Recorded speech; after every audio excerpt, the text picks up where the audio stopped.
தோழமை சொந்தங்களுக்கு பணிவான வணக்கங்கள். அன்புடன் கேவிஎஸ்.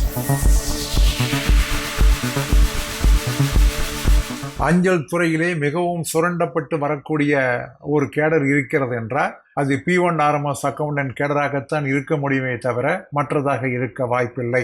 ஆரம்பம் முதலே அவர்கள் சுரண்டல் தான். 5வது ஊதிய குழுவிற்கு முன்னதாக P1 RMS அக்கவுண்டன்டிற்கு அதாவது 260 ரூபாய் அஞ்சலக எழுத்தருக்கு அடிப்படை சம்பளம் இருக்கின்ற பொழுது, LG 425 இருக்கின்ற பொழுது, அஞ்சலக எழுத்தருடைய பதவி உயர்வாக 380 ரூபாய் அடிப்படை சம்பளத்திலே P1 RMS அக்கவுண்டன்ட் என்பது உருவாக்கப்பட்டது. அதற்கு பின்னால் TBOP வந்த சூழ்நிலையிலே இந்த 380 ரூபாய் இருக்கக்கூடிய அந்த பேஸ்கேலில் இருக்கக்கூடிய அக்கவுண்டன்ட்டுகள் TBOP பெறுவதாக இருந்தால் PAவாக ரிவர்ட் ஆகி அவர்கள் TBOP பெறலாம் என்று வந்த நேரத்தில் அந்த 380 ரூபாய் பேஸ்கேல் என்பது டிஃபைன்ட் அக்கவுண்டன்ட் ஸ்கேலாக அறிவிக்கப்பட்டது. அதற்கு பின்னால் அந்த டிஃபைன்ட் அக்கவுண்டன்ட் ஸ்கேல் என்பது மறந்து போனது. P1 RMS அக்கவுண்டன்ட்டுகள் எல்லாம் அஞ்சலக எழுத்தர்களாக ஆக்கப்பட்டார்கள். ஆனால் அந்த நேரத்திலே கூட அவர்கள் LG பதவி உயர்வு பெறக்கூடிய நேரத்தில் ஸ்பெஷல் அலவன்ஸ் என்பது அவர்களுடைய பே ஃபிக்சேஷன் பெனிஃபிட்டிற்கு எடுத்துக்கொள்ளப்பட்டது. அது ஒரு சொலாஸாக இருந்தது. உள்ளபடியே இன்று கூட P1 RMS அக்கவுண்டனுடைய எக்ஸாமினேஷன் என்பது it is a toughest examination. Nobody can deny it. அது மட்டுமல்ல, இன்று அனைத்து கேடர்களும் அதாவது அக்கவுண்ட் பிரிவுகளை சார்ந்திருக்கக்கூடிய அனைவருமே ஆர்கனைஸ்டு அக்கவுண்ட்ஸ் என்று சொல்லக்கூடிய நேரத்தில் அஞ்சலகத்திலே இருக்கக்கூடிய P1 RMS அக்கவுண்டன்ட்டுகள் மட்டும்தான் ஆர்கனைஸ்டு அக்கவுண்டன்ட் என்று சொல்லப்படவில்லை.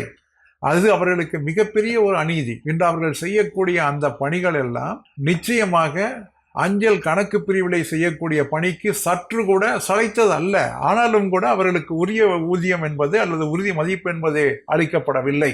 ஏற்கனவே இருக்கக்கூடிய அந்த LGக்கு பின்னால் HG2 பதவி உயர்வு, HG1 எல்லாமே அக்கவுண்ட்ஸ் லைனில் இருந்தாலும் கூட அவர்களுக்கு அந்த பதவி உயர்வு இருந்தது என்பது கூட இன்று அஞ்சல் இலாக்காவினுடைய விளக்க ஆணையின் மூலமாக HG2வை கூட இனி அவர்கள் எட்டி பார்க்க முடியாது.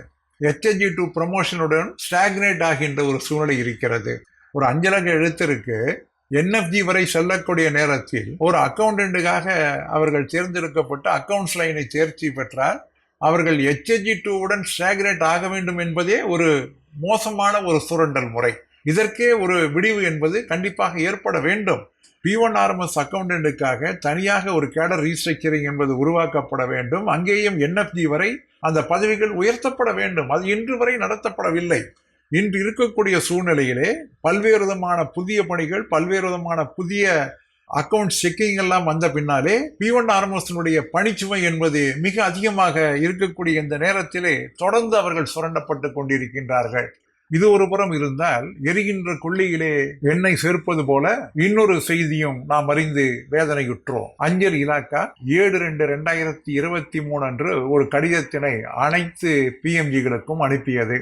அதாவது தன்னிடம் ஒரு ப்ரொபோசல் இருப்பதாகவும் அந்த ஸ்பெஷல் அலவன்ஸ் என்பது P1 RMS அக்கவுண்டன்ட்டுக்கு வழங்கப்பட்டதை ஸ்பெஷல் பேயாக கருதி வழங்குவதற்காக டிபார்ட்மெண்டல் எக்ஸ்பெண்டிச்சர் வரை இந்த ப்ரொபோசலை கொண்டு சென்று இருப்பதாகவும் அது பரிசீலனையில் இருப்பதாகவும் அந்த ப்ரொபோசலின் படி ஏற்கனவே 22/4/1998 முதல் P1 RMS அக்கவுண்டன்ட்டுக்கு ஸ்பெஷல் அலவன்ஸ் என்பது வழங்கப்படவில்லை. அது 31/12/2015 வரை நீடிக்கலாம், போஸ்டல் எம்ப்ளாயீஸுக்கு நீடிக்கலாம் என்று அந்த திட்டத்திலே சொல்லப்பட்டிருக்கிறது என்றும், இந்த ஆணையானது செயல்படுத்தப்பட்டால் ஃபைனான்சியல் இம்ப்ளிகேஷன் என்பது எவ்வளவாக இருக்கும் என்று கேட்டு கடிதம் எழுதி அனுப்பியிருந்தது. இந்த ப்ரொபோசலின் படி ஸ்பெஷல் அலவன்ஸ் என்பதை ஒரு P1 RMS அக்கவுண்டன்ட் பெற்றிருந்தால் 3 ஆண்டுகள் பெற்றால் 3 ஆண்டு முடிந்த பின்னாலே அவருக்கு TBOP வந்திருந்தாலோ MACP வந்திருந்தாலோ அந்த ஸ்பெஷல் அலவன்ஸ் என்பது அவர்களுடைய பே பிக்சேஷனில் ஸ்பெஷல் பேயாக கருதப்பட்டு கணக்கீட்டிற்கு எடுத்துக்கொள்ளப்படும். ஆனால் இன்று வரை அந்த ப்ரொபோசல் என்ன ஆனது என்பதை பற்றி தெரியவில்லை. அது அப்படியே மழுக்கப்பட்டதா அல்லது அது மறைக்கப்பட்டதா அல்லது முடிவு காணாமல் அப்படியே இருக்கிறதா, கோல்ட் ஸ்டோரேஜில் இருக்கிறதா என்பது நம்ம அறியவில்லை.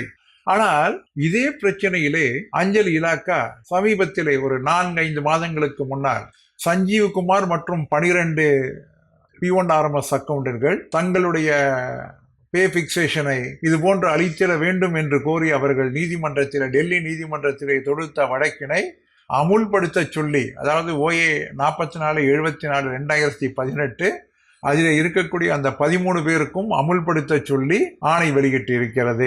அந்த 13 பேருக்கும் ஸ்பெஷல் அலவன்ஸை ஊதியத்துடன் இணைத்து அவர்களுடைய MACP TBOP வழங்கப்பட வேண்டும் என்று சொன்னது மட்டுமல்லாமல், இந்த ஆணையானது இதை மற்றவர்களுக்கு ஒரு முன்னுதாரணமாக கொண்டு எடுத்துக்கொள்ளக்கூடாது, இது இவர்களுக்கு மட்டும்தான் பொருந்தும் என்று சொல்லியிருக்கிறது. இதை விட ஒரு அநியாயமான ஒரு செயலை நிச்சயமாக பார்க்க முடியாது. இது அனைவருக்கும் நிச்சயமாக அமுல்படுத்தப்பட வேண்டும். அனைத்து P1 RMS அக்கவுண்டுகளுக்கும் நிச்சயமாக ஒரு விடிவு காலம் வர வேண்டும். இதே நிலை நீடித்தால் எதிர்காலத்திலே P1 RMS அக்கவுண்டன்ட் தேர்வு எழுதுவதற்கு கூட ஆளை தேடி பிடிக்க வேண்டிய நிலை ஏற்படும் என்பதை நிச்சயமாக நாம் உணர வேண்டும். இந்த பிரச்சனையினை மத்திய சங்கம் விரைந்து எடுத்து செயல்பட்டு முடித்து வைத்திட வேண்டுமாய் அன்புடன் கேட்டுக்கொள்கிறேன். மீண்டும் சந்திப்போம். அன்புடன் KVS.